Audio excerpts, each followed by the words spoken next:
inner development is also just part of everyone's life journey. It doesn't matter if you frame it or if it's just how you deal with yourself. All of us go through it at some point. My guest is a speaker, moderator, and an expert on inner development. Creating cultures where that is valued and creating teams and organizations that also support and give time for that development. She creates emotional connections to tackle the challenges of our time. Out of true, authentic connections, this is where transformation starts. This is where we can change things together. My name is Alexander. I'm part of the People and Culture team at Greiner. Greiner Talks. We talk transformation. Listen in and get inspired. Welcome, Katharina Moser. Thank you so much, Alexander. Katharina, it's my first ever interview here at the Greiner meeting space in Vienna. And we're both living in this beautiful city. Oh, yes, we do. It's spring outside. I'm wondering, is there anything that put a smile on your face today? Oh, well, I already shared with you that I have a very lovely flat here quite centrally in Vienna. And actually what puts a smile on my face is every morning when I get up and I step out on my balcony. And these days I already see the first flowers blossoming there. So that definitely is a nice start to the day. And that can make quite a difference, right? Oh, it does, actually. Making a difference, change. Nice segue there. That's my transition to our topic today. Yeah. We are talking about change. And I'm wondering, there's this beautiful saying, change starts from within, transformation starts from within. What does that mean to you? It's quite a philosophical question to start with. I feel like change and transformation are basically what life is about. I mean, as humans, we're constantly going through change processes. And to me, every change starts with either an emotion or a thought. And both of them are parts of our inner lives. So I would definitely say that change starts from within, because every action that we set has a thought or an emotion that comes first, that activates us, that motivates us, that inspires us to set an action. So yes, I would agree to that saying. On your website, you are saying that human beings are not only rational, but also emotional beings, and that we miss out on our full potential to achieve our goals if we ignore this emotional side. Why do you think we are ignoring the emotional side? Oh, I have no idea why we're doing it. It's probably because we're a bit scared of it, to be honest. But yeah, to be honest, it's been a bit of a kind of frustration point throughout my life that I feel we're living in a world that pays a lot of attention to the rational, cognitive part of how humans work, but very little to our emotional sides and the kind of deep realm that we are all carrying within us, and that, as we just figured, actually motivates us to a lot of our actions. So I was always kind of fascinated by the questions how we can bring our emotional side and our rational side closer together. And specifically when it comes to working with people and wondering how we can connect people more and in a more meaningful way, you need to work with emotions. You can't ignore them at all. Personal growth, personal development, that seems like a central theme throughout your life, throughout your career. Where does this motivation come from? What drives you around self-development? I think I've always been motivated by human connections and how to create authentic and real connections. And as I said, like, it doesn't work when we're just paying attention to the rational part of who we are. We really need to speak to our feelings. There's this wonderful quote by Maya Angelou that I kind of live by, that is, people will forget what you said, they will forget what you did, but they will never forget how you made them feel. So that is quite a guiding principle to me, that if we do want to create meaning in the interactions that we have with each other, we have to speak to each other's emotional sides.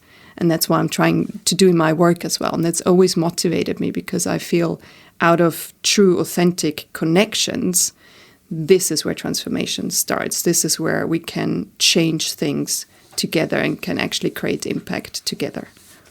How do you do that when you are moderating events, when you are speaking? How do you activate the audience's emotions?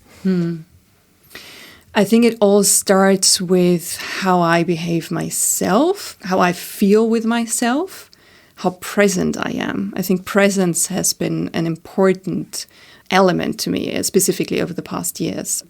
And the more I am present with myself, the more I create an atmosphere of presence with the audience. So in the end, I just try to be real. I try to be authentic, which also involves humor at times.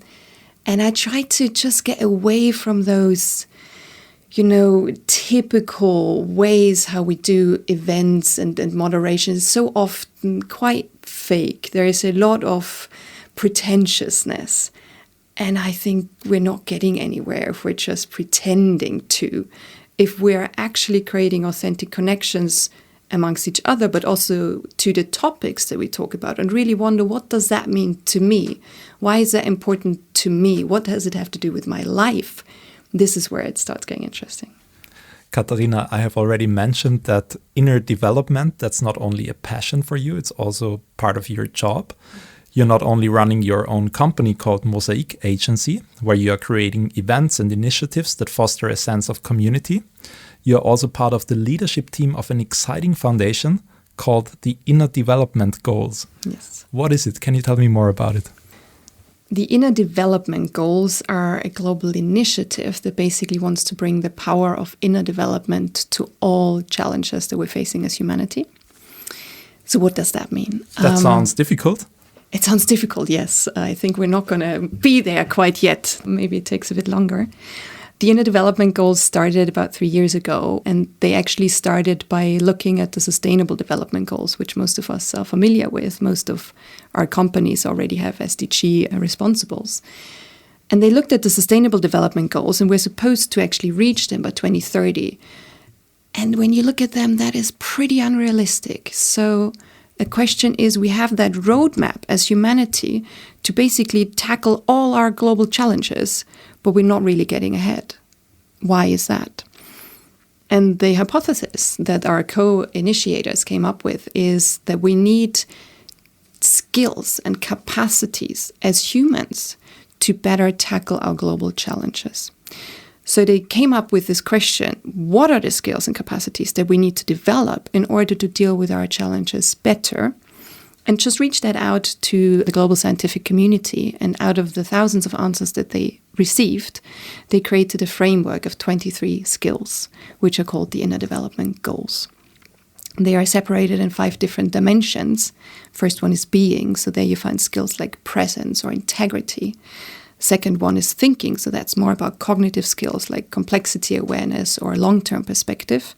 Third one is relating, where it's all about how we as humans can connect with each other. Fourth one is collaborating, so how we can work together well. And the fifth one is acting, where you find courage, perseverance, optimism. So it's all about how we can really get active together. And this is the framework that we as an organization operate with. And they basically want to spread to the world so that we can apply that missing link of inner development to the work towards a more sustainable future. The Sustainable Development Goals come with quite concrete targets, reaching a certain percentage of X by 2030, for example. Do the Inner Development Goals also have concrete targets, or is it different? They don't come with concrete targets, and they are actually the framing, the name is a bit misleading because they're called Inner Development Goals as a very conscious decision to be closely linked to the Sustainable Development Goals. But they are in itself not so much goals. None of us will ever be able to say, I have now reached the highest level of presence or the highest level of courage, or, it won't ever be anything that you can say, okay, now I've done it, I've finished it. Whereas maybe the Sustainable Development Goals are also large goals, but I think they are more measurable. But I think it's one of the beauties of the Inner Development Goals that they are not just inner development for the sake of itself, but that they are so closely connected to the Sustainable Development Goals, and actually all kind of complex or large challenges, we can apply them to other challenges as well.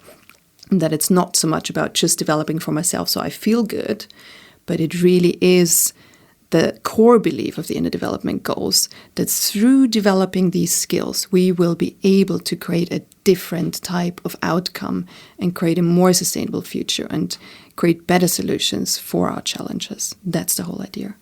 Who are your most important actors? Do you try to teach school children? Do you collaborate with companies? How is that working? So we understand ourselves mainly as a communication project who want to spread that message. And we work on several levels. On the one hand, we do work with society in a sense of just spreading this message. And there we have gained a lot of traction, and people are actually really enthusiastic about this vision of the inner development goals. And that also shows because we have so-called hubs, which are just groups of people who come together because they're interested in inner development, they want to develop together, they want to create communities of practitioners. And at this point, we have a quite incredible growth rate of one hub emerging somewhere in the world every day. So by now we have around 550 hubs worldwide. So that is quite impressive. On the other hand, we're also working with corporations as we believe they have the most potential to create ripple effects and really create cultures where inner development is valued. And there we have so-called learning circles where some of our core partners like IKEA or Volvo, Stena are actually sitting together and are exchanging on how they can use the framework of IDGs in their already existing strategies and structures. What is the response from corporations? Do they immediately understand the concept? Is there some kind of hesitation? Because from my perspective, corporations are quite often focused on KPIs, on very strict targets and measures. How does that go together? I think the vision is understood very well and appreciated by most of our partners and to-be partners. And when it comes to the implementation, we're not the ones training them necessarily. We're more the ones who are putting out the framework. And also we want to point towards already existing theories, academic research, tools and methods that are out there proving that all these skills can be developed. And then it's a bit more their own doing, how to apply that to their existing structures. Because obviously every organization, every business, every corporation is different. Some of them already have quite established leadership programs, for instance, where they might be already working with those skills just under a different name. So for them, it might be easier to apply it versus for others, it's quite a new concept. But again, what I like about the IDGs is that it doesn't reinvent the wheel. It's not the next initiative that no one really has time for, but it's more like it gives a common language to so many people and organizations and groups who've already been working with similar concepts. And I think that's part of the power of why this is actually gaining traction so well. If our listeners would like to learn more about inner development or would like to join inner development learning circles or hubs, how is that working? Super easy, just go to the website innerdevelopmentgoals.org, and there we have a list of all the local hubs. So I think the easiest entry point is just to check out, are there any hubs in your area where you live? Or even some of the hubs are actually international, so they would meet online. Most of them are kind of local meetings, but some of them are also grouped around topics like, I don't know, high school teacher hub or something like that. So there it's more about what you do together, and those also meet online. So that will be a good first touch point. Second good touch point would be the Inner Development Goals Summit. That will be happening again in October in Stockholm. And then if you're interested to actually become a partner organization, just send us an email and we're very happy to tell you more about that. A summit for inner development? I'd like to know more about that. Yes, obviously. I mean, I'm super happy to talk about this one because I'm heading the summit. And this is also how I got involved about 2 years ago. So the summit to me is the once in a year opportunity for everyone from our community to come together and actually have a lived experience of the IDGs. So what we're trying to do at the summit is really bring best case stories to the stage of people who, through paying attention to their inner skills, have created a different type of outcome and impact. So have those stories that people can really take away and like tell their colleagues, tell their family, tell their grandmother. And on the other hand, also be able to at least get some teaser experiences of what are the tools and methods that we can use to develop these. So again, you can take it away from the summit and then apply it to your own teams, maybe in the next team meeting that you have, or apply it in your organization at large. So that's the idea. And that also ideally we create this kind of community of practitioners so that at the summit and through the summit, you also meet like-minded people from your sector that you can then continue to work with and develop those skills together. And let's go one step back, because why you're doing all of this is that we have quite a lot of challenges ahead. Sustainable development goals you have mentioned, we're likely not to meet all of them. How can individuals, how can organizations better collaborate to really tackle these challenges? I think it's really interesting. One of our core academic partners, Otto Schama, who a lot of people will know also as the founder of the Theory U, he said this basic fact that we have the Sustainable Development Goals and we are quite aware of all the challenges that we are facing, but we're not really doing anything to really tackle them or to reach the SDGs on time.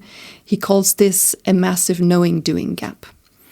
And that's an interesting kind of human behavior, that even if we know our current behavior is bad, and even if we know we're not going to tackle our challenges, we don't change our behavior, but we rather go into the opposite direction, into this kind of fight, flight, freeze mode, and we actually get scared or we get inactive.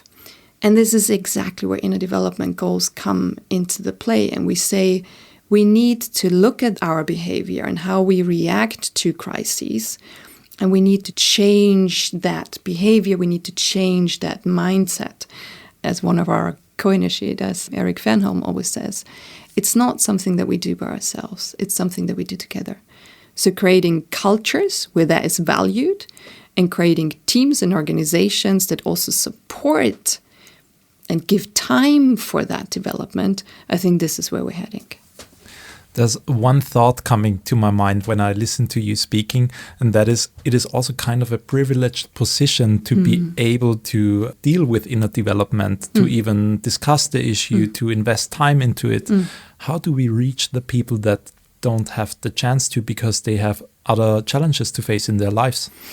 Yeah, that's a criticism we get quite often. And I'm not even sure if that is the case. I mean, it's not as if like a bunch of Swedish organization now invented inner development. I think this is actually part of human history. It's been part of human history for a long time. And it's had different phases where it's appreciated in different ways and also in different cultures. When you look at other cultures, actually inner development might be much more normal. It's not something to discuss at a summit. It's just something that you do as you, for instance, have a practice of meditation on a daily basis, which is something that in Western culture is rather new, and we're just kind of finding our way back to some of those practices. So I wouldn't necessarily say that it is something that only certain people can pay attention to, but maybe the way how we are now discussing it is obviously something that you can do when you actually have the time for it. So I would say it's a yes and no to that. But I think in the end, inner development is also just part of everyone's life journey. It doesn't matter if you frame it IDGs or if it's just how you deal with yourself. All of us go through it at some point. Katharina, there's 100 more questions I'd love to ask, but we are slowly approaching the end of this conversation. However, before I let you go, I have one final, very simple question. These are always the most difficult ones.